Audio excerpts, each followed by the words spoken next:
We are recording. Guys, thank you so much for watching Tommy Untamed. We got a great guest today with Mr. Will Ramsey on Thursday, March 20th, 2025, 12:13 p.m. Eastern Time. And for people that are curious, the people that produce my company, it's called Untamed, so I just have to do a little read. But Mr. Ramsey's been on here a zillion times before. If you guys would please go in the description, please go follow him on Twitter. Please go buy his books. He's an incredible researcher.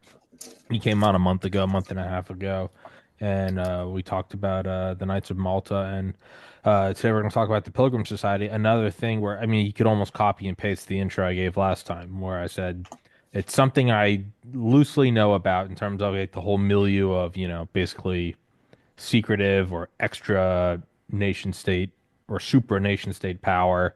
But I don't know anything about it. It's just they're all kind of the same to me. And you had just asked if we're gonna do a show on the pyramid. Last night I saw a video, I think it only been out for a couple hours, about how they found 8 columns below the Great Pyramids, each that goes 648 meters down, and then below that there are 2 cubes that go an additional 1,400 meters down for a total of 2 kilometers straight down.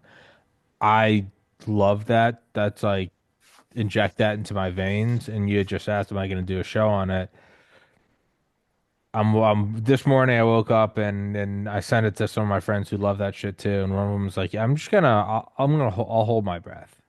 And I was like, that's actually probably a good, I don't know anything about this. I have no idea if in a week it's like, yeah, I remember that hoax. So it's super cool.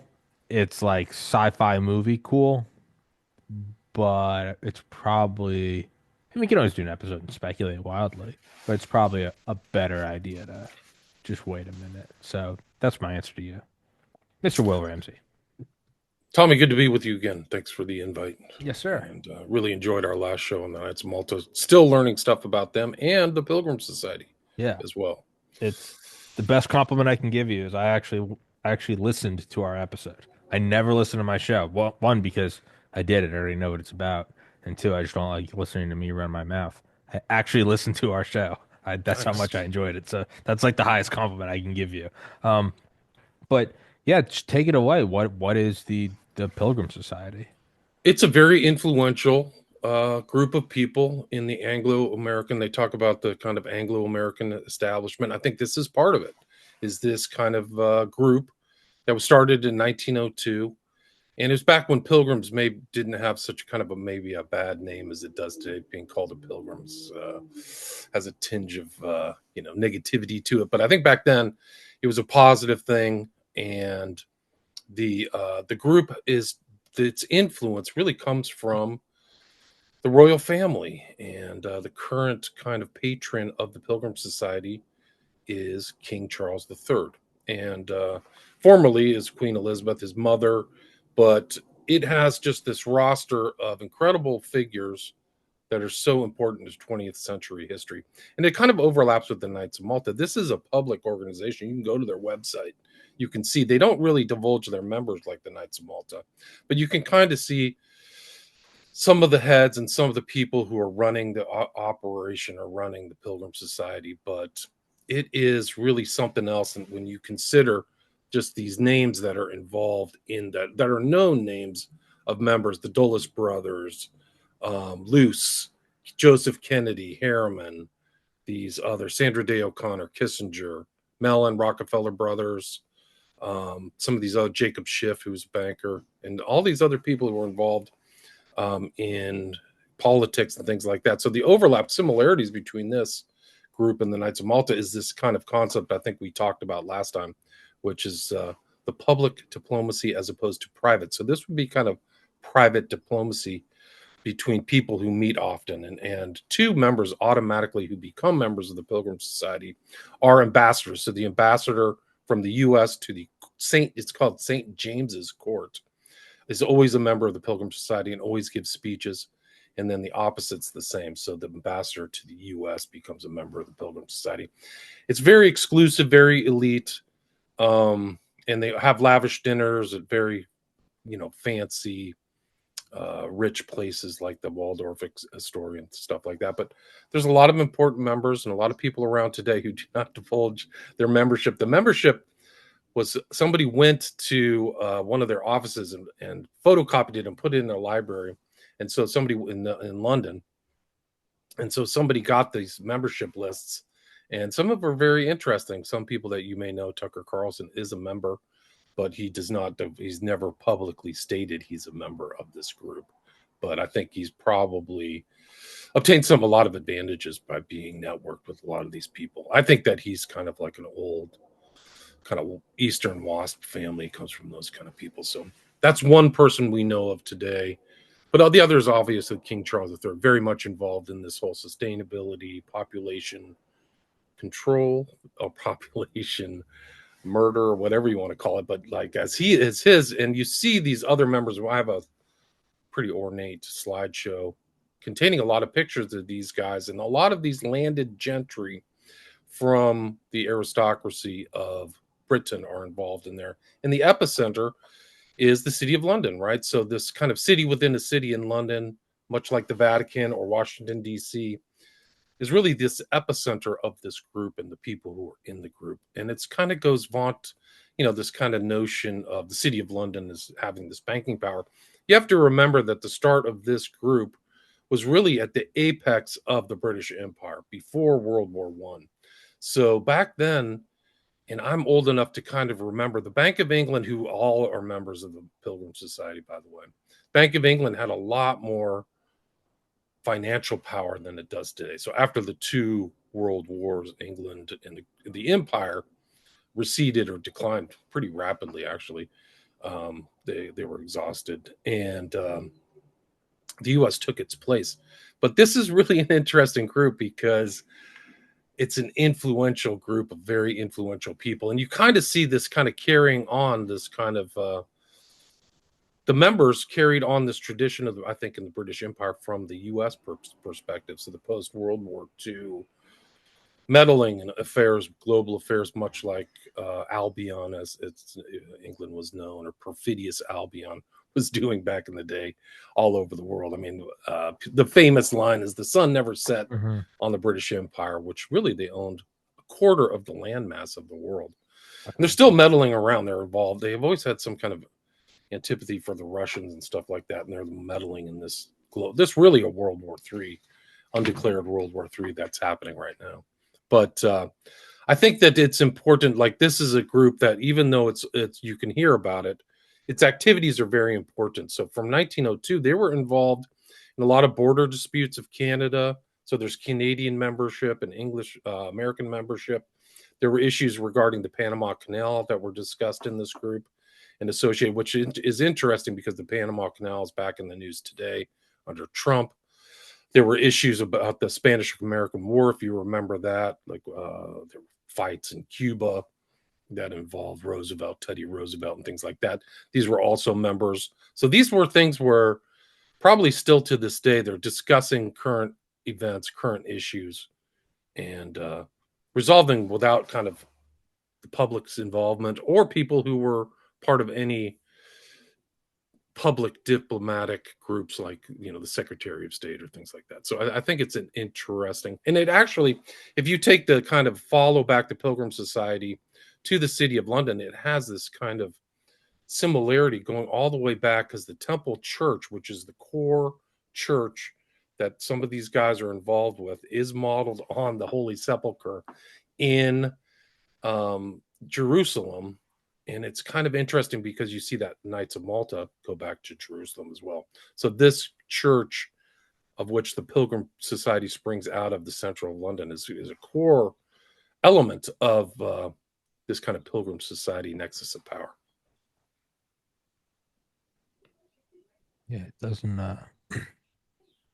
doesn't seem like it's a new or novel idea that these organizations kind of, I don't know, not quite I guess maybe parasitic, but these things do seem to, the broad general idea of the back room.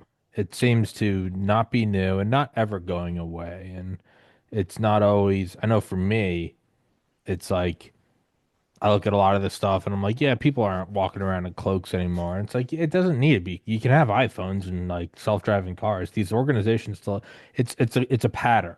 It's like what Alan Watts said about whirlpools in the river. It's like the same water molecule never goes through it twice, but it's a pattern, and it's there the next day and the next day and the next day.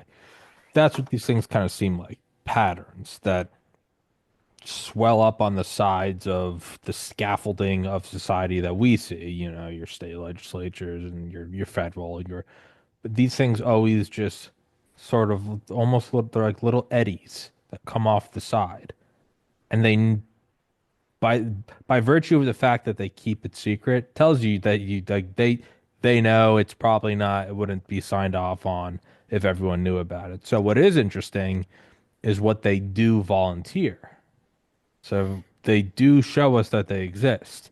That has to be some sort of compromise that it was worked, somebody worked it out or rationalized it, that the least worst thing is for us to have some idea that they exist. And you and I might go, how is that beneficial? Because most people don't approve of secret societies.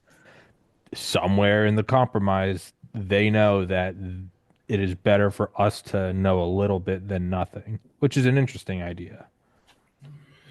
Yeah, no, I think you're right. And it's interesting because the Pilgrim Society kind of comes up in a recent conversation between um, Keir Starmer and Trump, where he mentions he's giving the speech in the Oval Office, I think it was, but he's like, we have a special relationship. And this is part of that special relationship. And Trump cut him off right away. Like he wasn't having it. So Trump may not be as polite as these other, and this is an Anglo-American, so it's kind of more wide Anglo set. Well, you can't really call it fully Protestant, but it's more of kind of a WASP power network. But it is interesting that Keir Starmer brought that up and Trump cut him off because that special this group is kind of like the maintenance of that special relationship. And Yeah, like I said earlier, if you look at the 20th century, America and the Britain is all over world power and world history. yeah. Yeah, and it's, coincidentally JFK in the news, of the many things he did, but the very word secrecy is repugnant, right? He didn't like that. And it is interesting that, yeah, no, you bring that up and Trump's kind of Is like, yeah, no, fuck off. Yeah. We're not Right. doing that. Yeah. Yeah. Yeah. So Trump is kind of like saying over it, but it is interesting because JFK's dad is a member of the Pilgrim Society. He was the ambassador to the court of St. James's Yeah. Court during Yeah. World War II. Yeah. So, Joking. Yeah. Yeah. yeah. Yeah, big mafia guy, bootlegger. Yeah. And so that may be why his son got his head blown off in November 22nd, 1963, is because he wasn't going with the program. He Yeah. wasn't going Bucking with the these system. guys. Yeah. And a cynical way to look at it is, I mean, maybe I'm just naive. I do think I do think JFK is a good man, and I do believe his heart was in the right place. But it's not necessarily exclusive to all throughout history. You do kind of see again that pattern of the person that comes out and exposes or attempts to expose or bucks the existing power structure is often from that power structure. Now, you could say that they're doing it because they have a crisis of conscience. Sure. Also, just tactically, if you were to look at it, if you wanted to usurp the throne, that's how you do it. Like if I was involved with this and I'm like, man, I want to be king. The easiest way, and it's the biggest bet. It's also the quickest way to get your head blown off, is to learn as much about it as you can and then step out, go to the common man and be like, look at this fucking system.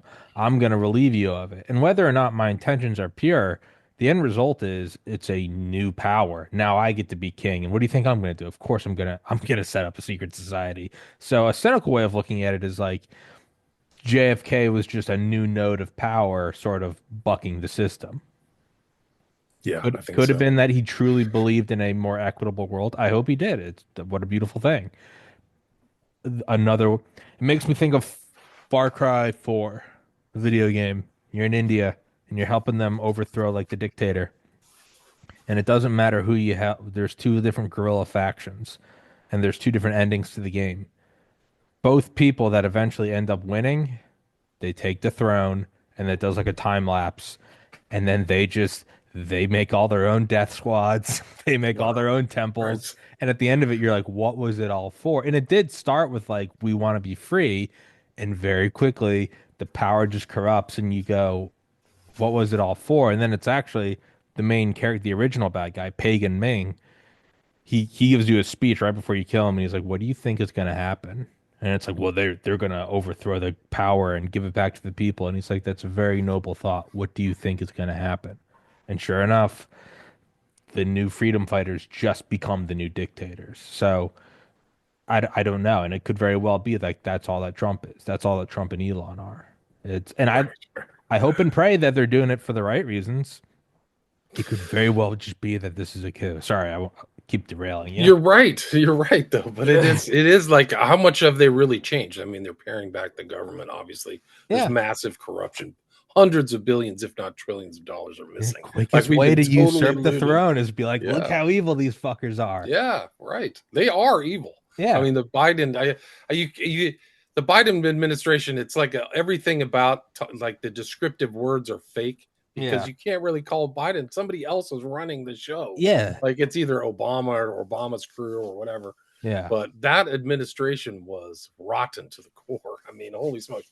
But it's interesting, like this whole notion of like taking over the throne. And maybe these are the type of people that JFK insulted, very powerful networks. Luce is involved in the Pilgrim Society, Dulles. So these two guys' hands are all over the JFK assassination, which again is in the news. 80,000 pages, right? 80,000 pages released. Luce bought the Zapruder film. That was Time Life, which back in the day, much more powerful newspaper. I mean, magazines and newspapers have declined in authority. But you have to remember, they really deceived the public for decades and able to do it. There are very few people. Now it's kind of like if you did a poll, like 85% of the public would say JFK was killed. But back then it was like, oh, we have a lone nut who No, did it, no, right? absolutely. And Dulles is a very powerful figure. So he's networking with so many people. Dulles is really, I mean, was it the Devil's Chessboard, that book by Yeah. Talbot, Yeah. I've really read goes that in, but David. Yeah. his hands are all over the JFK Well, killing. but also, and it's like it could also be that it could be that JFK, it could be that Trump, it could be that Elon, it could be that their intentions are pure.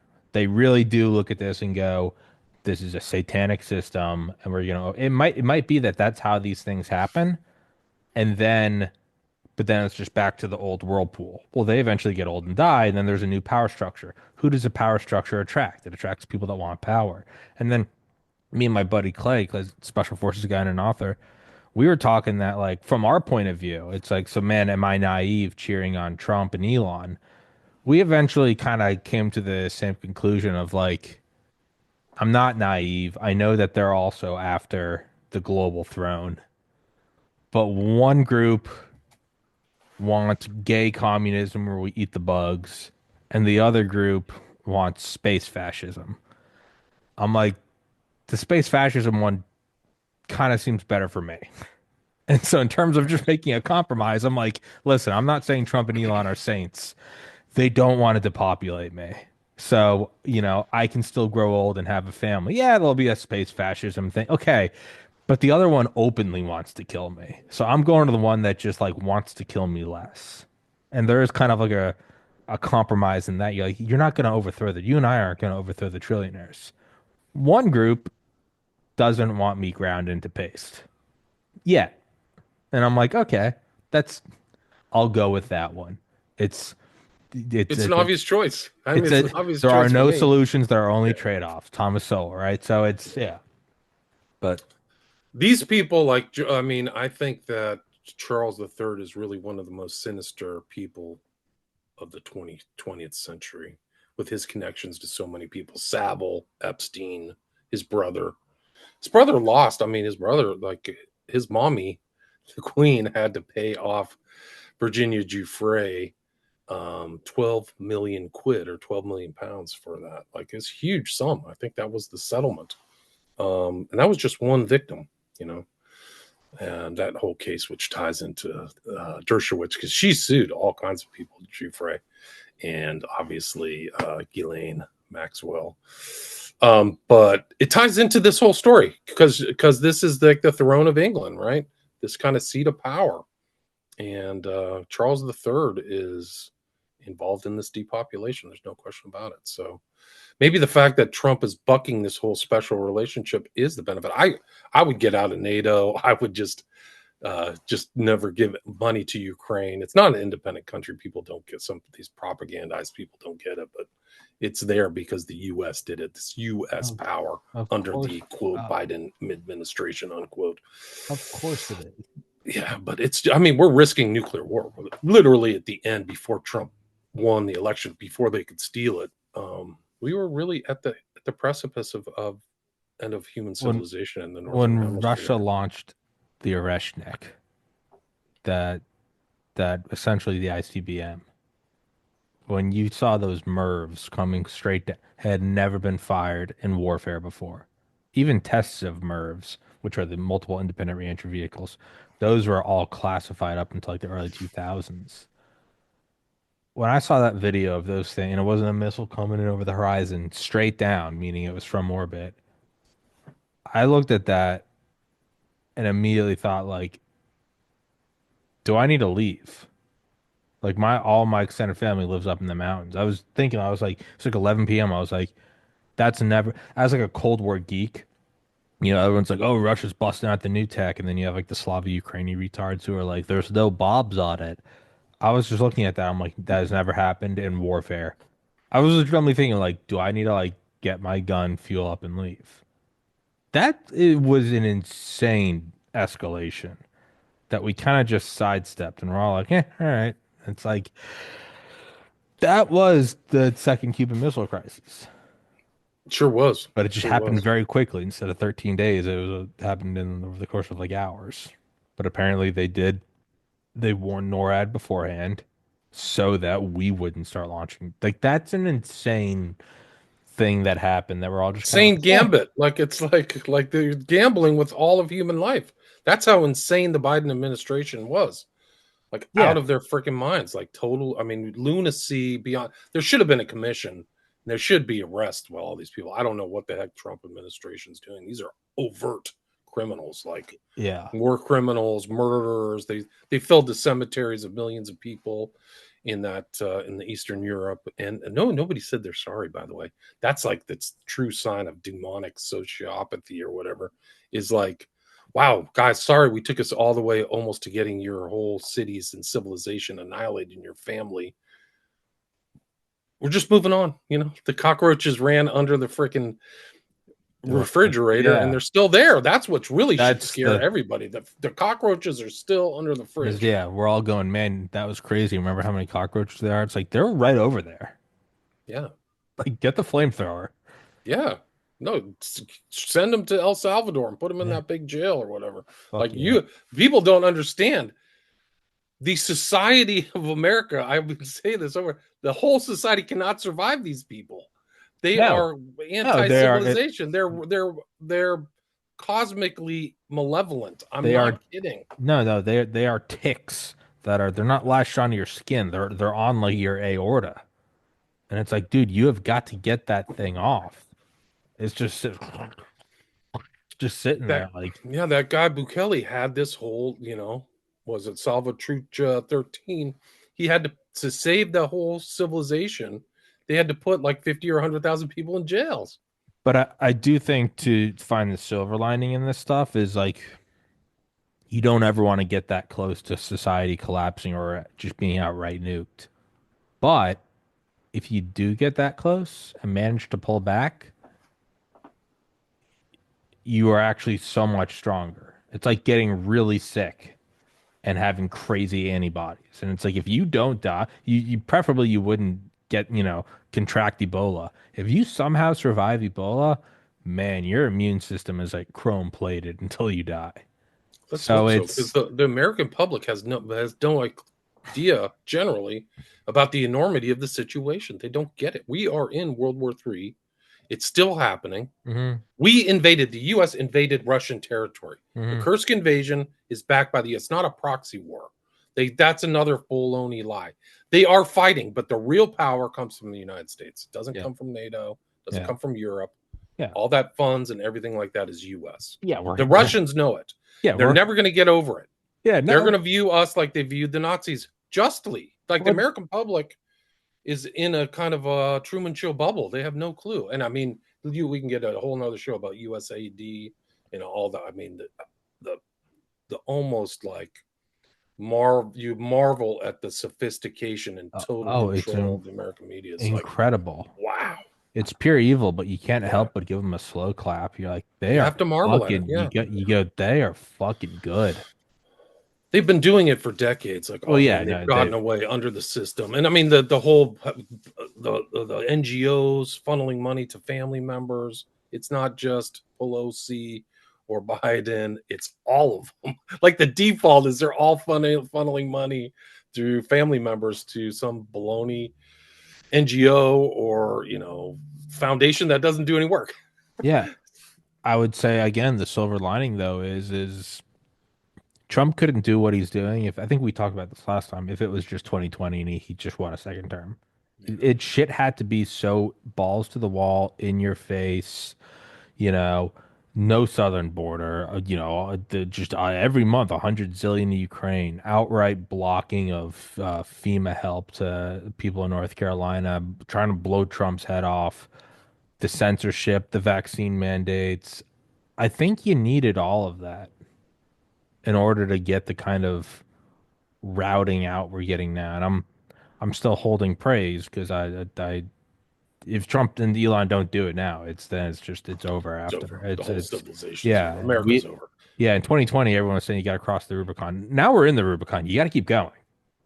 You've Can't. exposed USAID. You're Yeah. exposing all the like now you have to. We're going forward now. So The again, blood sucking tick, like you said, it's on its back. It's like it's the alien creature, yeah. and it wants to get back on, and that's And, why they're and all it's going, I'm screaming. They want to sorry, get I back love on. democracy. And it's Yeah, like, no, no, no, no, no. I gotta grab that crucifix off the wall. And you yeah. The gotta, power of Christ compels you. It's yeah, yeah. almost like The Exorcist. You can't just stomp on it. You go holy water and, yeah, a Yeah, silver cross just right through it. yeah. So, like, that's where we're at right now. We are there. We Yeah, are there. They've all been exposed. I mean, it's yeah, just like it's a really not a when they say democracy, it's just another code word, but it's really a kleptocracy.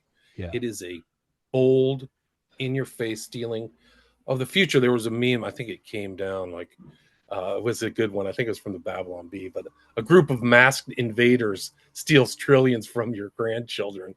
And it really is true. Like the American people, it hasn't sunk in. Like you just listed off like 5 or 10 things that were horrible that happened, but I think the American people haven't got it to their core how evil it was.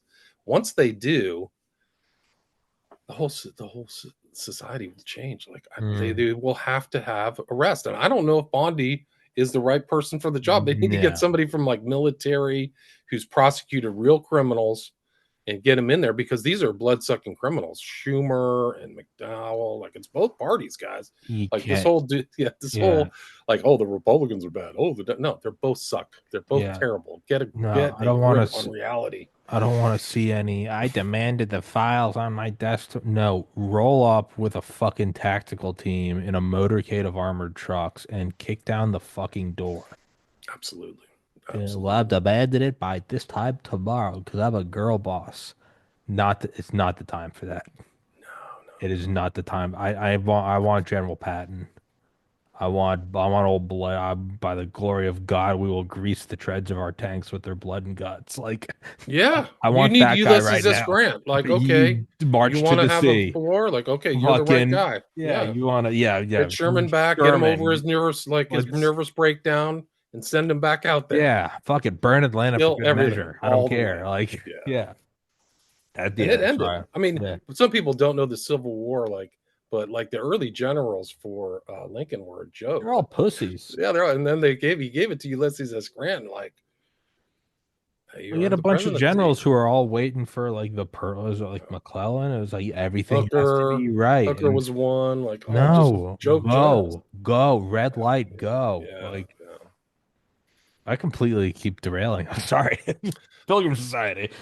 There's a lot to talk about. I think this Pilgrims is part of it, but I mean, I think that it's part of this network that doesn't have the interest of the average person in mind. And I think you have to root out who these people are, especially the Knights of Malta too, because the Knights of Malta are all over the Trump administration. and the Pilgrim Society are around, and these are the people who like killed Kennedy. They didn't. That was a coup, by the way. That what happened in '63. They killed Well, so many other people, and all these guys at the top probably knew, like all well, the other hits. well, yeah. It's also just yeah. Smedley Butler warned of it in 33. Eisenhower warned of it in 61, January 61, and then they pulled it off in 63. Like, so when you always go, how come we never hear about the business plot under FDR? How come we never hear it? Well, it's because it's they did it.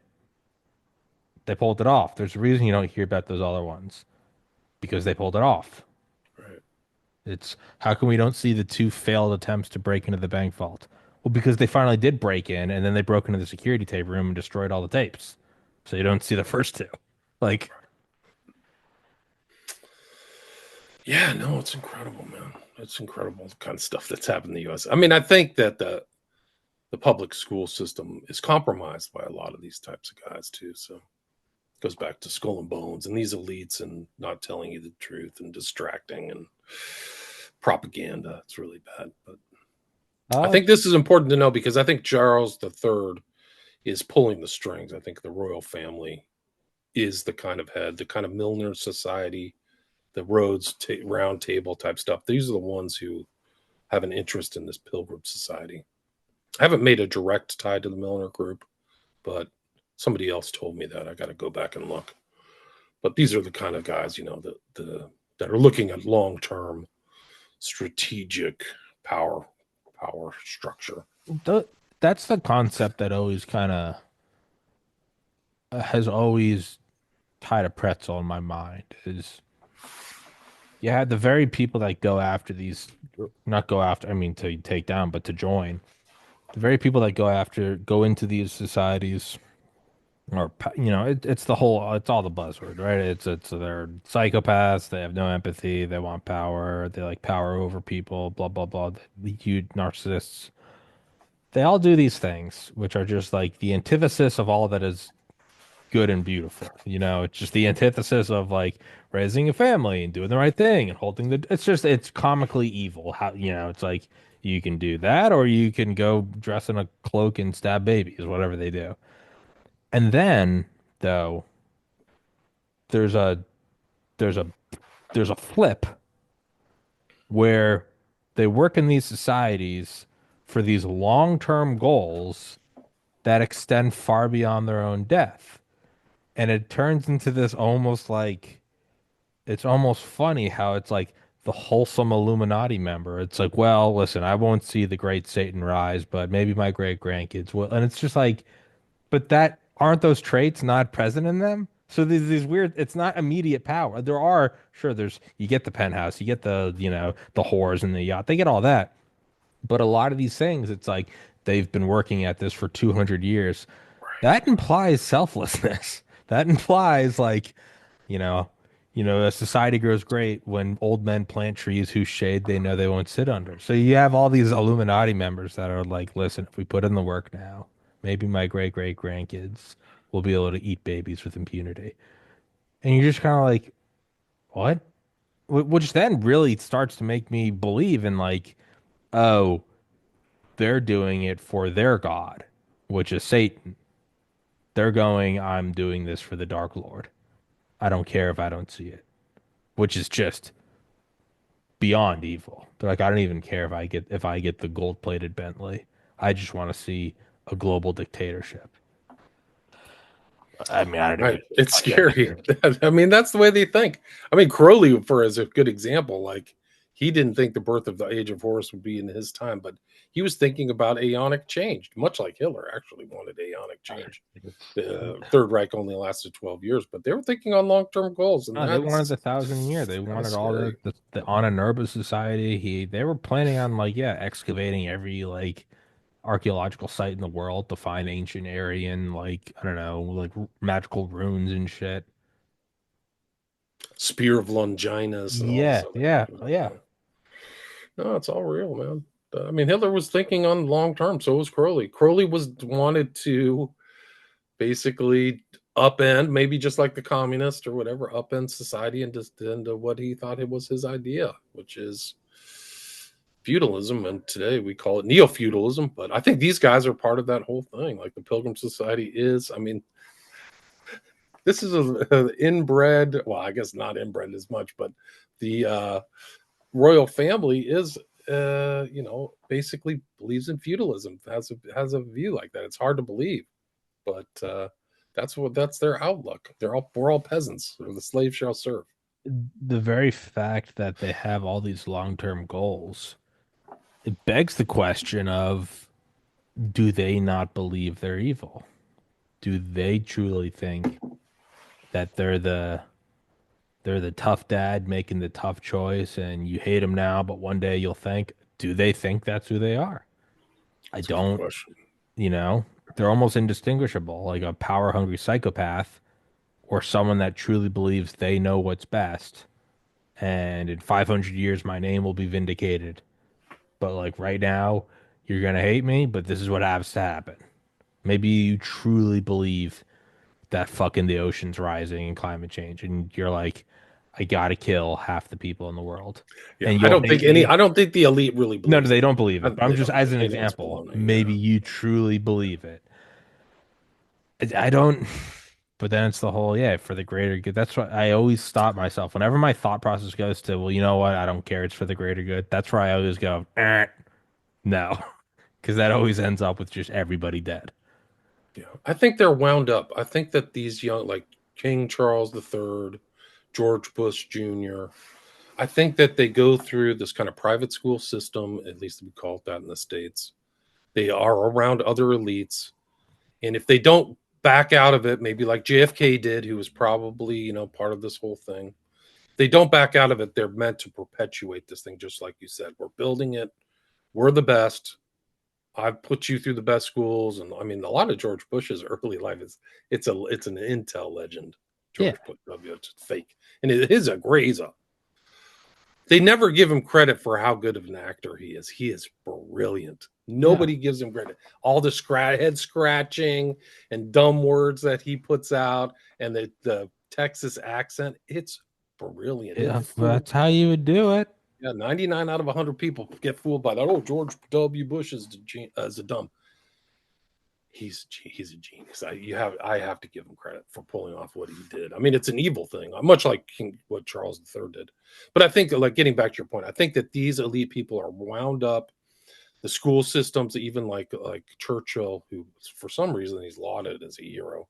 That guy. I mean, these public school systems are like super classist in England. They beat the crap out of each other. There's sodomy and like almost like satanic ritual abuse, or like they're so severely abused. They're numb to the things, and Churchill could just like bomb freaking Dresden and incinerate kids and massive famines in India where millions of people died and just go, yeah, that's right. We can do that. Much like they can fill the graves in Yeah, they Ukraine don't. for with a million people. So I think they're wound up for power and to self perpetuate, just like their parents were. So the idea, this kind of idea that maybe the average, maybe middle class person in the states doesn't think of, they're thinking about like daddy's dad. So George Bush is obsessed with his dad and Prescott Bush, all bonesmen. And much like Charles III is thinking about his legacy as a king, and he's, his uncles and parents and lineage going back. They're really Saxe Coburg Gotha. They go back to Germany. They changed their name to the Windsors because of World War One. So it wasn't really great to have a German sounding name at that time. But that's what I think that's really what's happening is these people are wound up in these, that's what's going on.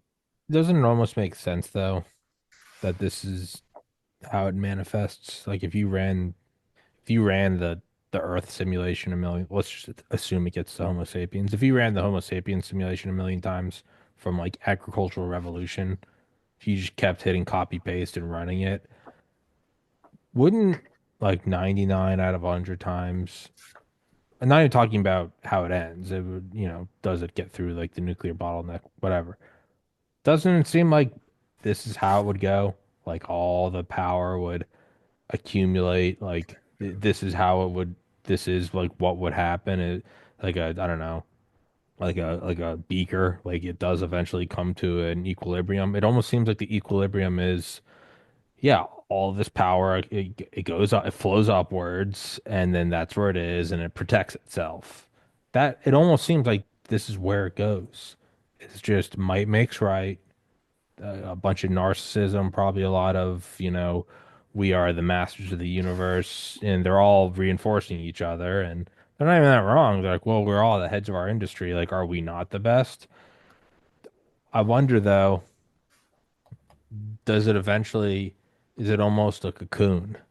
Like it gets you there, but in order to go to the next step, whatever the next step of intelligent civilization is, does the cocoon have to break? And it's a weird irony. Maybe you can't get to the cocoon state without all these secret societies. Like if we're all just singing Kumbaya and I don't know, like worshiping pagan gods, it's all well and good. That probably doesn't lead to the iPhone. It probably just leads to like orgies out in the field. Maybe these organizations result in society and organization and progression, but they get you to the finish line. But once you're at the finish line, you got to break them because you can't let it go. It eats itself almost. I don't know if that makes sense. How many innovations, how many beneficial innovations, and how many things that equalize power or knowledge came out of a society like the Pilgrim Society? Like that's what you have to really ask. Like, Yeah, how interested are they in advancing the cause of humanity in I wouldn't. general? I don't think they're interested in advancing the cause. I think their interests of power means pursuing power projection, weapons technology, secrecy. Those things, those needs result in, well, we got to have a way to get this nuke over there. Well, put it on a rocket. All right. And that indirectly pushes pushes it all forward. And then you get to a finish line faster. I think I'm accidentally kind of like making the pitch for the Illuminati. Maybe they should hire me, but like I don't know. I don't know. I mean, and then you could argue, well, that's just the entire thing is a frivolous pursuit. And, if we were a peaceful society and in communion with God, you wouldn't care if you had iPhones or not. You'd just be enjoying, the Garden of Eden. Actually, it kind of comes back to Garden of Eden. It's like, yeah, all of this is a departure. You're trying to build Eden, but what if you were given Eden in the first place? So I don't know. It is interesting that like you bring up the military because there also is like the number one defense industry, which is really an attack industry. Um, in the UK is represented in the Pilgrim Society. So these guys are going to make decisions on like international affairs that are going to benefit themselves, right? Yeah. Yeah. Tax money will move to defense and to banking and things Yeah. like that. So yeah, I don't think they want to progress humanity forward, but I think their desires yield to weapons technology, and the weapons technology requires technological innovation. I don't, which They one, just want to control it. I mean, I think yeah, that's it's really not, it. Like it's not good, but their desire for control results in the invention of tools for control. And those inventions often trickle down to the rest of society. It, yeah, it's kind of a mixed bag. yeah, I mean, I think that the aristocrats are anti technological advance to a certain extent of it, as long as it doesn't serve them. But so many of these things, phones and internet, trying to think what else, cars, trains, advances in manufacturing, they weren't financed or supported by aristocrats. At least in the Western world, were not supported by aristocrats. I don't think they were financed. They were all by independent inventors or things like that. If you look back, I think that's telling. Hmm. Um, what's the fifth slide? You get that demonic painting. Fifth slide. Yeah, that's the lovely one of King Charles III with That shit the was monarch on his so shoulder. fucked. Yeah, monarch butterfly, right? And he's holding a sword too, and it's red, and I think that's really kind of telling. That is a But that is a demonic painting. Well, yeah, he's a malevolent person, I think. um, much more involved in the Epstein situation than publicly divulges the inside. This is the so-called new word, the T on that guy, which is, have you heard that term before? No, I You was have the gonna say, T. It's like the gossip or whatever. Is that he and his brother were involved, but his brother had damning pictures of it, so he couldn't get away from it. But um, I really got to piss, so you're gonna tell me okay, go. where to find you. But we still have another hour. Do you want to get to? I'm Jones because I enjoyed the Knights of Malta one. I actually want to see the press. We can keep just shooting the shit. I don't care. But I also, Let's go to the slides. Go yeah. All take a right, all leak, right, and all right, all right. I'm gonna go to the we'll do the bathroom. You tell slide. everyone where to find you. Yeah, William Ramsey Investigates. You can check out my episodes. Done a lot of presentations on the Pilgrim Society, Knights of Malta, other stuff. The kind of weird post-war book, Catcher in the Rye. I've done. So you can check it out there. Also, my Patreon, I have 5 documentaries, 5 books. You can get my books on Amazon under William Ramsey, or you can get signed copies through my website, williamramseyinvestigates.com.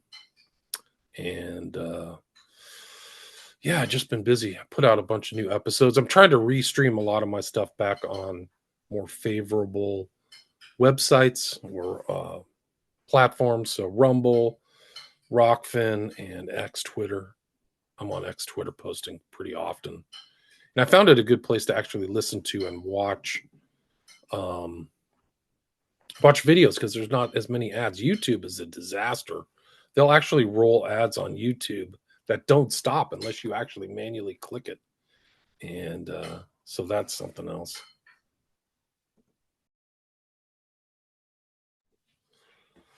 And yeah, so there's a lot going on. I've had a lot of guests on recently on a lot of different subjects. And you can check those out. William Ramsey Investigates podcast. I was on Spotify. I left Spotify. I'm now hosted on Spreaker. And I've done a lot of independent research type things like this. This is kind of, and a lot of slideshows actually. So this is kind of like one of the slideshows with the kind of background on stuff, things like that. Thank you, But sir. there's a lot of visuals. I've learned a lot more about the Knights of Malta. I found the Knights of Malta headquarters in Rome, and so it has an interesting background. So that's pretty cool. They have their own kind of church and headquarters kind of in the city of Rome, the eternal, so-called eternal city. I don't think it's in the Vatican per se, but it's pretty close. It overlooks the Tiber. That's the river that goes to Rome. I don't doubt anything at this point. But another kind of group with a lot of heritage that goes up to the present, much like the Pilgrim Society, actually. I would like. Actually, I'm gonna stop the. I'm gonna shut my mouth up and let's get to the presentation. I'm gonna keep. All right, let's go. All right, this is it. I mean, we talked about technology. So the first Yeah. slide, if you bring up the first slide, I don't know if I can see it on my side, but the first slide is the Pilgrim. He's going. The lion symbolizes Great Britain. The eagle is the U.S. And he's headed off to Canterbury or whatever. But you see the technology facilitating the car, the boat, the train. And the motto is Hic et Ubique, which is Latin for here and everywhere. So you see this kind of far-ranging thing, this kind of same theme, like building up over the future. It's the same theme in the Pilgrims. And so that's the logo. You see that like the painting is the same one there. Are you seeing slide 4? Yep. Okay, cool. And you'll see this is like their website, the Pilgrims of Great Britain. Who is the patron? His Majesty the King. But then you see all this landed gentry right underneath him, Lord Stirrup, who we can go into. But I'll show a slide of him. It's a very interesting guy, but very much involved in Iraq, Afghanistan. So all these guys who are involved in the Pilgrim Society are also in these things. But he is a Knight Companion Order of the Garter, which is a really high order within the British aristocracy. And usually garter means you're wearing something around, like Opus Dei, who's the Catholic kind of order. They will literally wear a garter, which is a metal roundabout on their leg. And they've made an oath of loyalty to the king. and that's what that garter is. So he's a member. Stirrup is a member of that garter. Barlow and Barton, these are like guys. Bank of England, like just crazy stuff. KPMG and things like that, like huge financial groups. You mentioned this picture of King Charles III holding, the sword. So it's military, right? He's wearing military regalia. So I think he's saying he's a militant in his king. And then there's the very notable standout monarch butterfly. So I think he's also saying mind control. He's saying that, and that's really, it's really the force multiplier of all things is propaganda and mind control, because you're not actually using material goods. You're just raping people's minds and making them think something else that can lead to their own destruction. You don't even have to apply any political force. But so I think that's important. But he's the one behind the World Economic Forum, King Charles III. This is him with Schwab, 1992.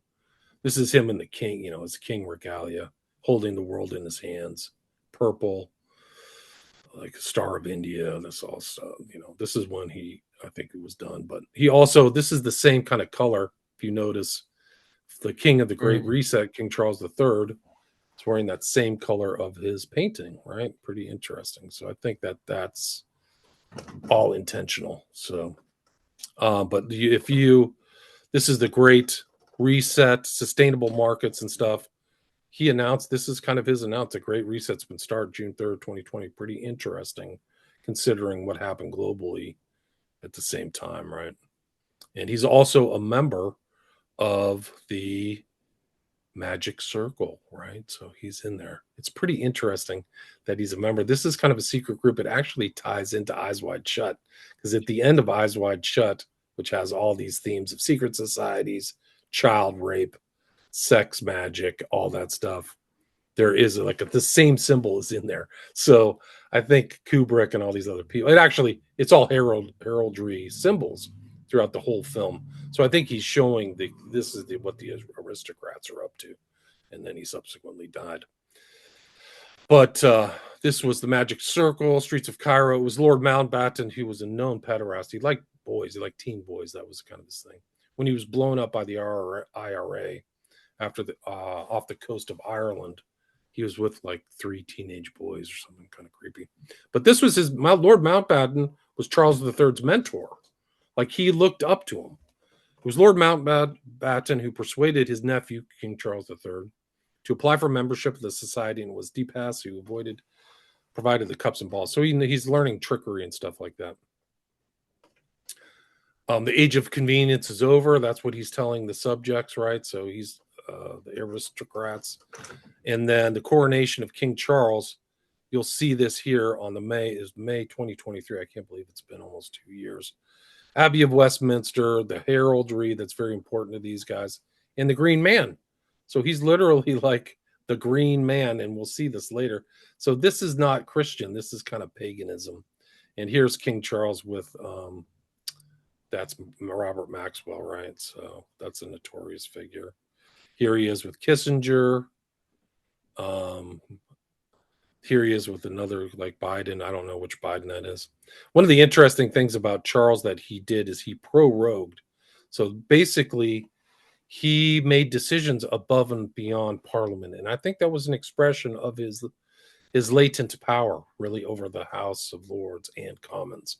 So it was the first time in 7 decades that somebody prorogued in there. And just shows that the king owns all the land in the Commonwealth, by the way. A lot of people think like they can't see past the kind of, parliamentary stuff. The king makes a decision, they do it. And he probably installs all the prime ministers. And you can watch, there's a kind of a video of Trudeau, who's no longer prime minister, but he made a loyalty oath to the queen. That's incredible.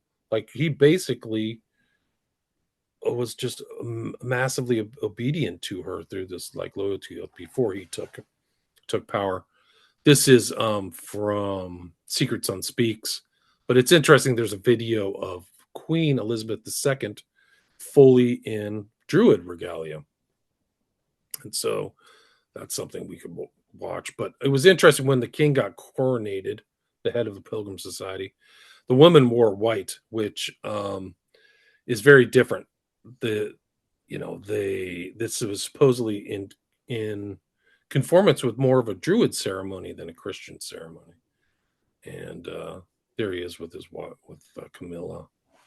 I mean, the battles within the King Church with Diana were just really something like that, something else. But on the red, so you see that kind of red themed red and all that stuff red. If you watch Eyes Wide Shut, everything takes place Yeah. on a red carpet. Even at the end, the billiards, The the pool. game, Yeah. at the pool table usually is green, but that one was Yeah. red. And he's knocking on it 3 times like the guy in red did. Yep. Oh, it's all very, and there we go. Mm. So there's the queen on red. She's got all her regalia, and then at the end of Eyes Wide Shut, you see all the old kind of aristocratic things that he's associated with his parents and stuff like that. I don't think you realize what kind of trouble you were in. Red theme, and then we go back to the red, right? So we go back to Charles. That's People the have said, wildest shit. Yeah, yeah, Charles is literally, if you put this together, there's some kind of like demonic apparition. I think there's something to it, whether it's you know this demon being or whatever. The same guy who did this painting did Kevin Spacey, who has kind of very sinister background. We could talk about that. A lot of people don't know this, but Charles is one of his forebears is Vlad the Impaler, right? The original Dracula, Count Dracula, Dracul. He actually, there's a video of him bragging about it, like he thinks it's funny. He also, another thing that he did is he used bona vacantia. So if there's like a tax thing where somebody doesn't pay their taxes or the land isn't claimed, it escheats back to the state, back to him. So he literally did it. King Charles secretly profiting from the assets of dead citizens, assets of thousands of people. So he's not like granting this beneficent guys to his servants, like, give me your money. He's the king. Slaves. Of course he is. Yeah. This guy, Russ Jones, is saying, my mom's stepdad died in 2007. He assumed his house and assets will go to my mom automatically, so he left no will. This is a big mistake, like write a will. So my mom got nothing. Instead, Prince Charles got the lot, $400K. Scam. I'm glad it's being reported. So, like, he'll take it back. And this is his buddy, Savile, necrophiliac and pedophile. Just like, I don't know what he did that was any good. Like, he was just like a pedophile ring. Savile is as dark as you get. Just incredible. Knight of Malta too, really crazy. I couldn't find a membership to the Pilgrim Society, but like Savile could just walk into Buckingham Palace unannounced. They wouldn't check his backpack or anything. There's like videos of him just going like right through security. Just like, oh, Jim's here. Jim will fix it. That's weird connections between Savile and the Ripper, the Yorkshire Ripper. There's a picture of Savile with the Yorkshire Ripper. This is him right here. And then it was the Yorkshire Ripper. One of the victims was found close to a property of Savile's. Like, you can't make it up. There's Savile with Princess Diana. Like, they kind of know these guys are evil. There's Savile with Charles's father, the Duke of Buckingham or whatever it was. This is the guy on the right who said, I wish I could be reborn as a virus. Yeah, to kill everyone. Savile. This is Savile's death. Savile was, there you told us last time. Yeah, he was born. Yeah, buried at an angle. 35 degrees. So this is the background of the Pilgrim Society. This is the guy who's running in this family. But these are kind of like some of these people. This woman is the head of like Bull or Baroness, who's head honcho in the Pilgrim Society.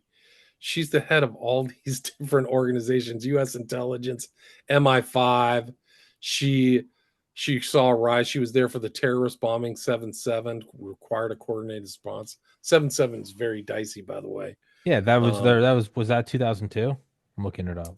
I think it sounds right. Maybe it was 2007. It was no, 2005. Okay, because I thought it was like I remember it being right after 9/11. I mean, I was only 10. Okay.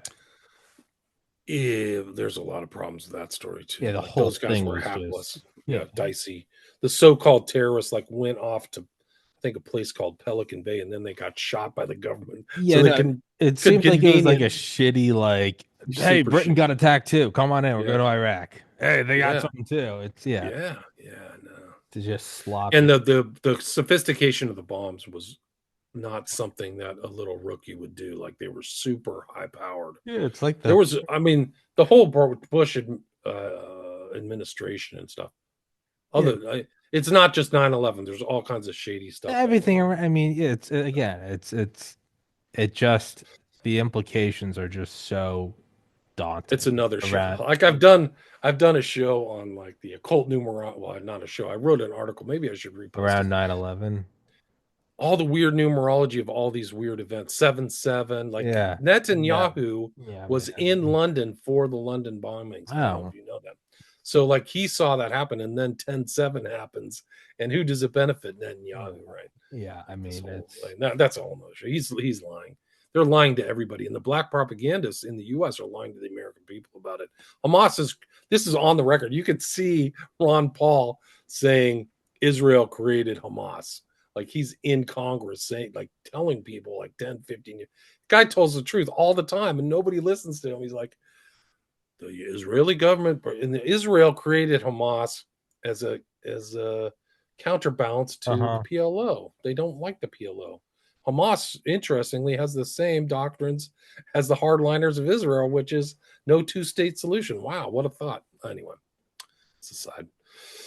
Yeah, these are like the offspring. Like you talk Ian about these Sherman. aristocrats and things like that. Harriman's son's involved in this, and I mean the kind of stuff he was involved in: railroad stuff, shootings, um, all kinds of skullduggery, and then his daughter, Beryl Hammond, close to H.W. Bush, right? So Herbert Walker.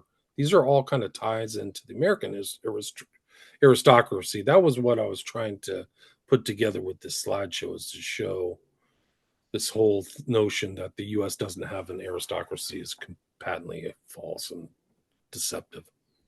And these guys have all, and J.P. Morgan was involved in the Pilgrim Society. But one of the interesting things is some of these offspring have all these other associations. So this guy in the Pilgrim Society is also the Society of Cincinnati, Legion of Honor, Sons of the American Revolution, all kinds of clubs, highly exclusive clam bake club, all these other things that people like me have no clue about. Like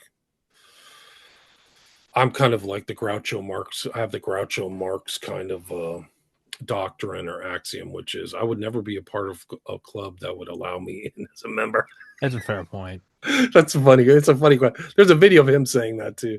Groucho Marx, pretty funny guy. Any yeah, any secret society that tried to like fold up Tommy's podcast as their propaganda arm, I'd be like, hey, I'm flattered, but y'all are retarded. Yeah, I don't want to do it. I don't want to be peed on. Thank you, or No, worse, yeah. whatever. I don't want anyone that Um, wants to be involved with me. I'm like, you got issues. right. Like you have to sell out. Like you have to. I think the whole concept of selling your soul, like to be in some of these societies, you really do. Like, wow. I mean, you have to go through some hardcore stuff. If you, I think Rosenbaum was the guy who filmed one of the initiations at Skull and Bones, where they're all dressed up in masks, screaming at the people, putting them through traumatic, PTSD. That's kind of the way in, almost like a fraternity does, where they haze Mhm. people. That's the whole thing about hazing. It's not just that these people are I mean, sadists, which they are, but it's part of the process of getting into the system. As they No, it screw with is. your mind.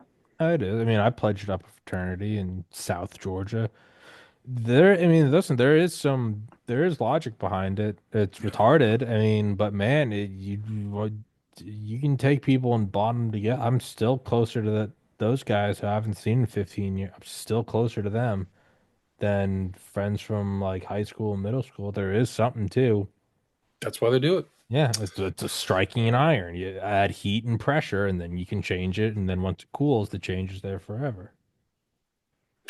William Mellon, Pilgrim Society, Whitney family. Whitney is involved. Like they're over the Paines and JFK. So the Whitney thing, also with this heraldric regalia, which ties back into Eyes Wide Shut. John J. Whitney was really kind of the Elon Musk, I suppose, of his era, all involved in all kinds of stuff. Ambassador of the United Kingdom, automatic membership in Pilgrims, and the Whitney, they come from the people who did the cotton gin, right? If you remember, he put the cotton through, takes Mm-hmm. all the seeds out. So that was their original money, and then they expanded into owning everything. And if you remember Pratt and Whitney, they Mm-hmm. were the ones who did the helicopters for Vietnam, so they're making money off the They war. still do engines, Pratt and Whitney engines for Yeah, I think the F-22. yeah, airplanes, Rolls-Royce and Pratt and defense. Whitney are the two big Air Force engine makers. John Hay, that's the father of these guys. So this kind of aristocracy, you can read about them simply on Wikipedia. This is all it is. And one of them, I think, married Gore, so she married into the Whitney family. Jacob Schiff, known banker, financier, supporter of Trotsky, right? A real name is Lev Bronstein, but a lot of these guys who like were involved, he kind of financed the overthrow of the Romanovs in Russia, and that's a whole nother story, but it is interesting. Livingston tie in with the I think I showed these Malta, ones yeah. last night of Malta.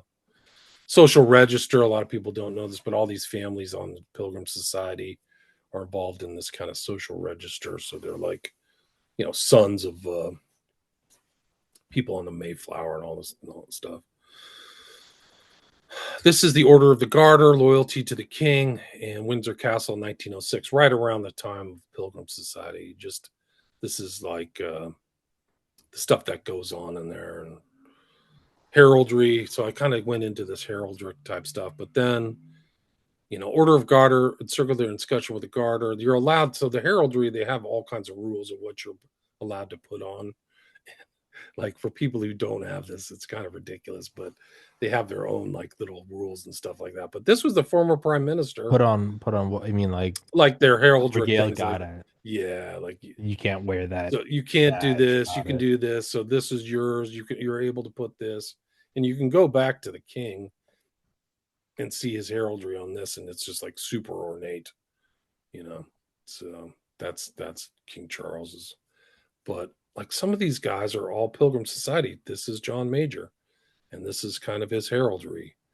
And Robert Worcester. Why is this guy important? He's a founding member. He's on the website.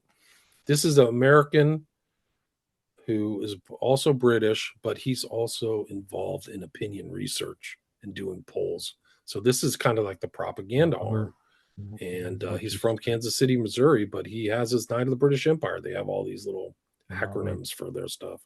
Googling it. Robert One Worcester. of the Yeah. interesting, sorry, go ahead. So no, I was you said his name. Yeah, I googled it. Yeah, no, Robert sorry. Worcester. Yeah. So these are the part of the Anglo American. One of the interesting things is the tie into Pilgrim Society. This guy's a member of the Pilgrim Society, Reverend Robert Griffith Jones. He's also the master of the Temple Church in the very center of the city of London, like the interior part of London proper, millions of people. The city of London is its own kind of cutout from the interior part of London. This is the center of it, this is the Temple Church, and the entire barristry. It's so much different than the U.S., where you to become a member of the bar, you go through the states. There, you have four inn houses, two of which come out of this Temple Church, and two others, but they're all tied to the king. They're all tied to the British aristocracy, and so you to become a barrister, you have to go through at least one of these things. So you're always tied to the aristocracy. It's so much different than the state. So they call them the Inns of Court, and Well, two of them are tied to this Temple Church, it kind of which seems more like they're just perfect extensions then of the power elite. It's this exactly, like the military where it's like, yeah, your job isn't to you're not this. We don't care what you think. Your job is to follow orders, which is doesn't matter what you think. The president says do this, you do that. They seems like they have that with lawyers though. They're just extensions. no question. Yeah. There's absolutely no question. Keir Starmer came up through the system, Yeah, right? of So he course he came up did. as a barrister. Of course he did. And there's a Oh, picture that I think has been verified of him with Savile. Have you seen the picture of him yeah, with there's no Savile? outliers there. Yeah, There's no Trump in the UK. They yeah, again, you got to marvel at it. They prune any resistance when it's still a seed. yeah. And any resistance, or they, maintain the little seedling all the way to the top. And Keir Yeah, and Starmer's an if example. resistance does make it, yeah, and if there is a resistance, it is absolutely another cutout. Yeah, there's another guy to go on. which we'll find. This is really an incredible thing because we're going to get to Gandhi, which Oh is God. really, this is like the secret history of the British Empire in a lot of ways. It goes through the Pilgrim. This guy's a Pilgrim Society member. You can go to the website today and see Reverend Robert Griffith Jones, Master of the Temple. This is based on the Church of the Holy Sepulchre, right, which supposedly has the place where Christ was born. Oh no, he was where he was crucified, right, in the inner part in Jerusalem. But this guy's interesting. He's written books on, I think it was the Da Vinci Code. So he kind of ties in like this is kind of a Da Vinci Code kind of cut this thing. But he's what's the other thing? Like he's chaplain. This is the church been there for 850 years, right? I mean, it's just incredible stuff. Talk goes back to William Marshall, these other knights. These are his books. Tied to Rosslyn Chapel. That's the end of the Da Vinci Code, takes place in Rosslyn Chapel, which is supposedly like a Mm-hmm. Templar holdout, not Knights of Malta, but this there's all kinds of mysteries in there. But I think this guy's wearing this kind of like something about him is the Templar group. This is the guy I was talking about, Jock Stirrup. This is a guy who's got all, I mean, he's like a Knight of the Garter. He's a member of the Pilgrim Society, but he's part of the RAF, fighting in Taliban, chief of the air staff. But he's also a Society of the Knights of the Round Table, a Pilgrim Society, all this other stuff. But the Knights of the Round Table is another group. British society exists to perpetuate the name and fame of King Arthur and the ideals for which he stood. And it's in Mayfair. Piers Coleman. I couldn't tell if these Coleman people. I read this book about the Pilgrim Society and Public Diplomacy, 1895. There's a Prime Minister Churchill talking to the Pilgrim Society in 1941, right at the beginning, kind of World War II. So this is like another part of the thing to, make sure the U.S. is on board with the World War II stuff. This is another Pilgrim Society member at the Royal Institute of International Affairs, otherwise known as Chatham House, but she's also a member of the Wellcome Trust. This is all kind of stuff that ties And into Bill COVID. and Gates Foundation and Yeah. COVID, right? Like this is the nexus of power of like a lot of this stuff and this overlapping things. But that's my first set of slides. Let me go to the second set where things get interesting. I mean, I've read so much about just all these power structures and nexuses, really all my life, but specifically the last 5 years of the body, and it's still, I still see shit that I just go, God. They've gotten away with it right in Yeah, front of yeah, us, like just wow. it's at a certain point. I mean, I don't mean to like laugh because they're demons from hell, but I mean, sometimes you have to chuckle and be like, it is. This is that guy. This is the master of the temple. This is the temple house right here, temple church, right? This is the core of this is the basis for two Inns of Court in the UK. It's still there. You can go into it. And here is the old queen with her husband at the temple church, 2008. So dressed in blue, which is interesting. But the inner temple, so this is kind of like what I was talking about.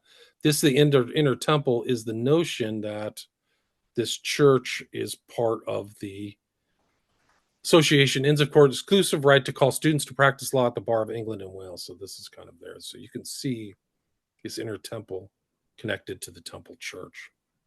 And like I said, Edinburgh, Rosslyn Chapel is connected to this temple church. Da Vinci Codes. There's Jock Stirrup. Mentioned him earlier. This is the coronation of the king. And that's Jock Stirrup right on the right, who's a member of the Pilgrim Society. He's holding the great sword of state for the king, for King Charles III. This is the guy involved in the Pilgrim Society. So all these people in the U.S. are really just right there, smack dab in the middle of the king and the British aristocracy. There's no question about it. This is the Marquis of Londonderry holding the sword of state. I mean, this was an interesting thing. This is from Wake the Dead, but basically there was a guy employed by the English monarchy. He was called the Keeper of the Heads, and his job was to display the severed heads of rebellious individuals who dared to disagree with authority, meant to instill fear and compliance in the minds of onlookers.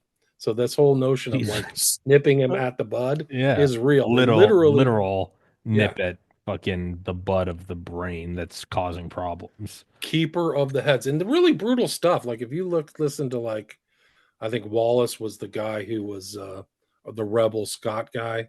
I think there was this Mel Gibson movie about him. William Wallace. William Wallace, thank you. Yeah, but they drew and quartered him in London. They dragged him back to London and like did the most vicious stuff. So their enemies, they'll get you.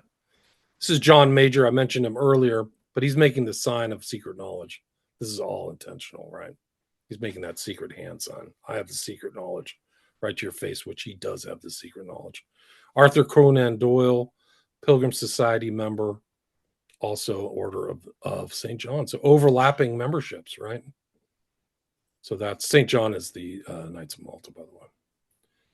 And let's see where we at. Anglo-Utopian Dreams, Royal Institute of Inter Affairs, which this woman has like this whole Anglo, goes back to the Rhodes Trust and Milner, right?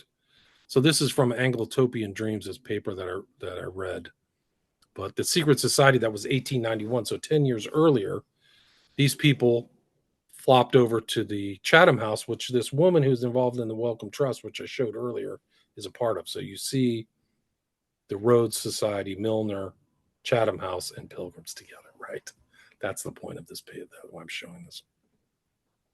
There's this old kind of notion. This is called the stone of sin, or whatever it's known as. Every British monarch has taken the oath under this magic stone that supposedly comes from the Middle East or comes from Israel, right? And it's called the Stone of Scarn or something like that. Do you see that stone underneath that? No, They it had to looks drag the. like a throne. Yeah, so you Oh, see the the big. throne. There's like a big rock. There's a big It's rock. yeah. I didn't realize because it's all sepia. I didn't. Yeah. Yeah, but this is like part of the history of this. This stone is like very important. The stone of, when Charles got when he became king, when he was his coronation, there was this weird sequence where this strange black figure in a robe just walked through in the back, and then people noticed it, and it's kind of like, what does it mean? Yeah, none of that's accidental. He didn't just Yeah, he didn't just waltz in there. That's it's either I think a symbol of death or like the Reaper or something. it's clearly it's you can't just get that close to that kind of. That'd be like if somebody walked right between like Trump and the judge during inauguration. You wouldn't be like, "Who's that guy?" You'd be like, "That." They'd shoot him if he was a problem. Right. Mentioned Mountbatten. This is the mentor of Charles III. They're pictured together in all their military regalia. And the title of this is Lord Mountbatten's Lust for Young Boys. And somebody writes, like, he is unfit to direct any sort of military operations because of this condition. So this is part of like the aristocracy. And there's a good book called The Mountbattens by Lowney. Recommend that.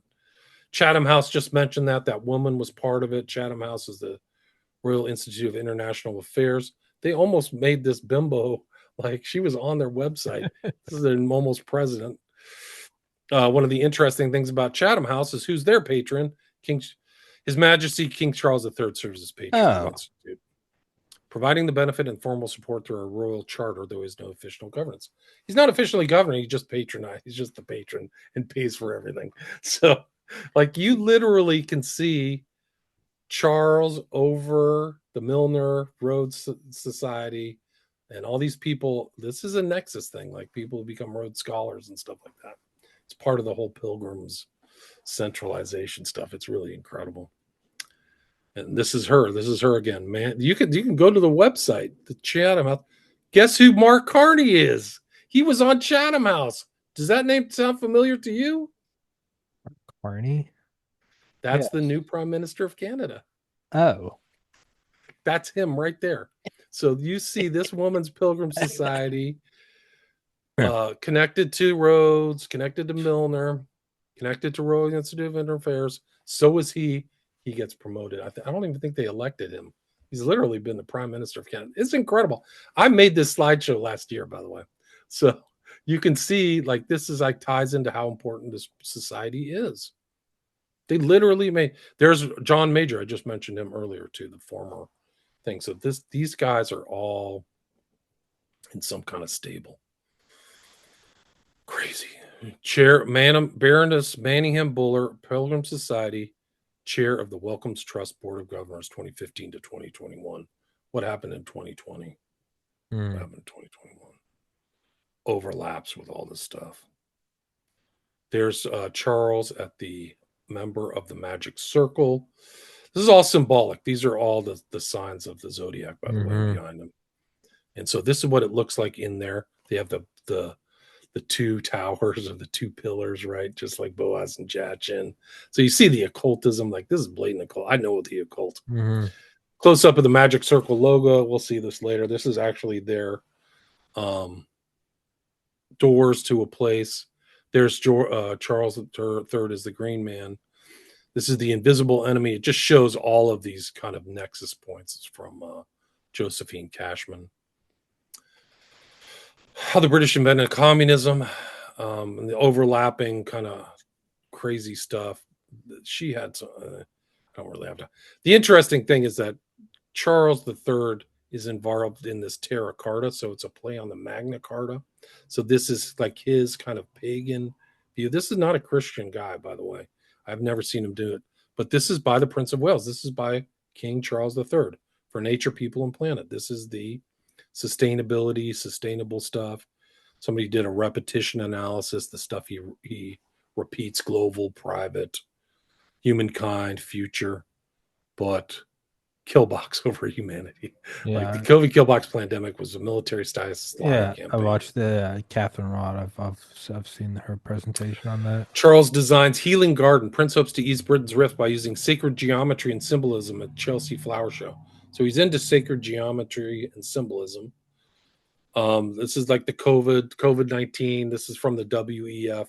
COVID-19's test of social responsibility. This is another kind of group here. This is called the wolf in sheep's clothing of the, what's the name of this group? It's I'm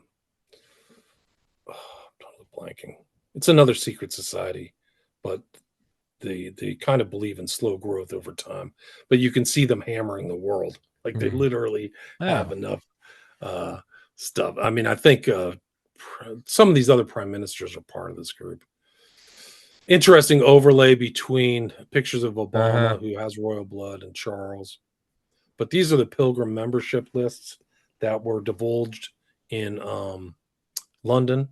And you'll see this. One is Tucker Carlson's right there. Tucker S.M. Carlson. So that's what I'm. Pilgrims, member rules, Tucker Carlson. He's been a member at least from 2002 to 2014. And you can actually go see this on the Institute for the Study of Globalization and Covert Politics website, because that's where I found it, or somebody sent it to me. And it just goes on Tucker Carlson's background, some of these other members. Let's see, where are we at? Kissinger, Paul Volcker was the head of the Fed, I think, at one point. And just all these names: Pillsbury, Roosevelt. Ties into the Metropolitan Club downtown. But here's the kicker. This guy, this is an early picture of barrister Mahatma. His real name was Mohandas Gandhi, right? He became a Mahatma, but he went to London as a kid and became a lawyer. 10 days after his arrival, he joined the Inner Temple, one of the 4 London law colleges, the Temple, right, based upon the Temple Church.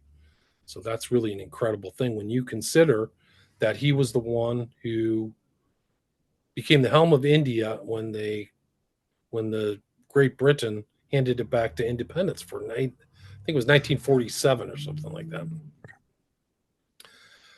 Prince Charles, the Sustainable Prince. Joan Vion wrote about him. United Nations Global Straitjacket. This is 1999. I think she had a good beat on him of what his future portended. You can see that on archive.org. And then some of these other Mont Pelerin Society overlaps with this. Interesting Pilgrim Society in the news was this guy, Woody Johnson, is a member of the Pilgrim Society. and I think he fought because he was an ambassador to Britain, and then he fired. I forgot who he fired. He fired the coach of the Jets, which he owns, and it was kind of interesting. Like the backstory is like this dude is a member of the Pilgrim Society. I think they installed some other dude. Just other. I mean, it just goes on. COVID vaccine. Jacinda Ardern. She became a dame after all of her work in New Zealand, rolling out the shot and stuff like that. Liz Churchill discussing this retarded girl with the teeth received an award from the royals. She literally committed genocide against her own people.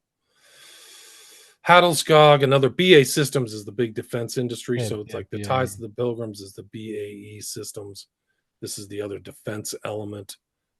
Then Gresham College, these other things overlap. This is what it looks like from outside. This I think is the picture of headquarters for something. I forgot what it was. But then this is the other SRI, born at Bohemian Grove. Both SRI and Bohemian Grove have been historically dominated by chiefly Pilgrim Society members and their associates. So that's basically it. Yeah. It's a lot of information, but a lot of connections. Like you'll never hear all this stuff in kind of American media at all. You never hear it. I would love to see like a. I would love to see someone lay out all these secret societies and see how they're mapped together. Like right, like what you've done with this and with the Knights of Malta, where you show everything within it. I would almost like to. It's like these are each states, like Knights of whatever. It's Georgia, and this is Texas, and you're showing all the different counties. I'd love to see someone zoom out and put the states together, because I would imagine that all of these things interface or overlap. Knights of Malta, Pilgrim Society, CFR, Club of Rome, 300. I would imagine that they all kind of overlap. Then again, there's probably nothing published about any of that. That I would imagine Right, that's all right. off the books. Yeah. Yeah, I mean, they have their own membership. There's actually a couple books about the Pilgrim Society that you can buy from the Pilgrim Society that was written about the membership. But I'd have to have that shipped out to me. But a lot of the stuff, it's just not. They just don't want to mention it. It's really their power structure and keep it to themselves. Even though there's these public websites and information that you can get, a lot of these membership lists are compiled by researchers. It's not from them, Malta and Pilgrim Society. It's incredible, but that's the way the world has really been run. I mean, the victors were the Anglo Americans in both world wars. Well, America definitely was the victor in World War II. I don't know if the Great Britain got away unscathed, but It's one of the things that I don't know if it's some form of just like mental resignation or but when you find out how old these things are and how it's always been that way, there is a part of me that I start to go, well, if it's always been this way, it's nothing new, so it's nothing to like freak out about. It's like, which is like a weird pill to swallow to be like, we've always been run by satanic pedophiles, but like, it's not new. goes way back. I mean, you don't know how far back it goes. I No, mean, you you can go don't. back to like the Hellfire Society, which was also a Hellfire Club, excuse me, which is like a monk. Like externally they called themselves the monks of Medmenham, but they were doing all kinds of dark stuff, and that involved Franklin. So that's like 200 years ago, and bringing prostitutes and all this, very debauched stuff. But like, this isn't just the Anglo man. You can go to. I've done a show recently on what's called the Dutroux affair, but it really involved the aristocracy of Belgium. It involved the whole aristocracy were trafficking in kids, and literally Dutroux was kind of like a sex trafficker for these guys, and it went all the way to the king. It went all the way to the king of Belgium, and who cannot be prosecuted, right? So he could. It's not somebody you can take to court because he's the king, and he was kind of like it just sounds like the aristocracy was trafficking in kids, like they were raping kids and black magic and murder. And once that kind of came to the surface, there was this huge cover up, almost like the JFK cover up, where people started dying. Like there were 25 people around this whole Dutroux affair who died, and then the prosecutions were bungled, so there was no real prosecutions like Epstein, because it's kind of the same thing here, right? So you can say like these kind of like it's just endemic. You're right. It's systemic and endemic. And I don't know how endemic and systemic it was in the US, but in these other societies, like I think that the sexual blackmail, black magic element was really endemic to their whole society, the whole Belgian society. And they just saw one little piece of it once these kids once Dutroux got busted, who probably wasn't supposed to be busted, who had, traveling around 4 houses, rooms with like genetic material from 50 different men. Like, what the hell's going on? Like, you don't even want to know what's going on. Just like the Crazy. Knights of Malta, it's just the same conclusion after this presentation. I just go, yeah, get right with God. It's kind of my only thought. I think it ties into a biblical worldview. Like you're literally up against, power in high The, places or evil deeds in high places and stuff like that. That probably, principalities. Yeah, it's yeah, that these guys are doing crazy stuff. Like Charles III is not clean, man. That guy is very dark.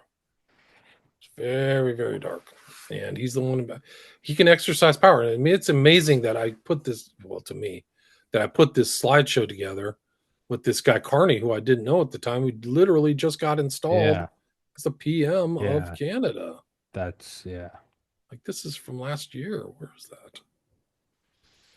Was it the one in the back? But yeah, just like just goes right into your theme of like the stable of loyalists get Mhm. promoted, and then the ones who speak out are JFK, like their secret society is not good. Mm.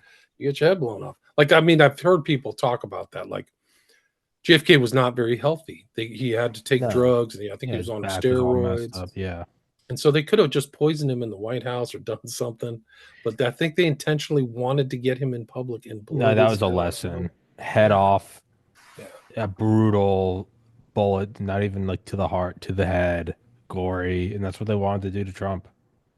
yeah. I think you're They right. wanted Yeah, it on 4K. They didn't want it to be, oh, they whacked Trump and it kind of be some sanitized. They wanted brain matter. And I mean, just as gore, think like Saving. and on Private Ryan. TV, Yeah, they no, wanted they wanted public it. No, spectacle. they wanted it. Yeah. One of the interesting things is like people knew it was going to happen. Like I think Victoria Newland said, "I don't think Trump is going to be president." Like, how do you know this? Yeah. You know, And all and those. when it didn't happen, like all of the there was somebody at New York City in Times Square at the time who published like they didn't even report it on the news. So it's like they were prepped and ready, like breaking news, Trump is dead. Instead, they were like panicking, like There was no, yeah, they didn't have the they didn't have the beat cue. script. They didn't have the cue to do it, because it's Yeah. like we'll just keep going. I mean, it's huge news. Like it was a world change. It would have been a world changing event. Civil War, maybe. Who knows? Because there's a lot of loyalty. Like there's a lot more hardcore MAGA people who would have No, just that would been have been like, an inflection. yeah, That would have been a Franz Ferdinand moment. That would have, yeah, that would have, everything would have derailed after that.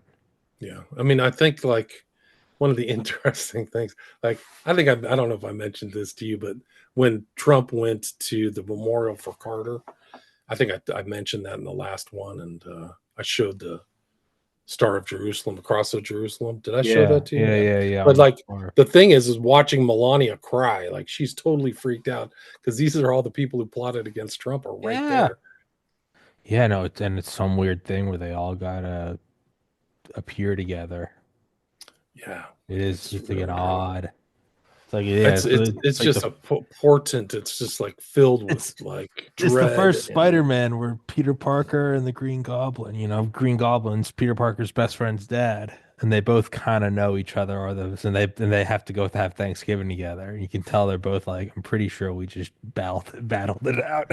Yeah, Right. Yeah, yeah. they did. Because those are all Obama's people probably who put everything together, right? It's all the Democrat.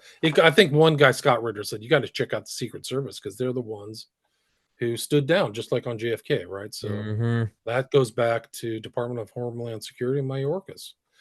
I mean, it's incredible that these investigations are not going on. It's so bizarre that I think there they're isn't huge commissions going on. I Like, think they're what? probably, and I don't want to be just some brain dead, you know, Trump's a genius, 5D chess, but I would imagine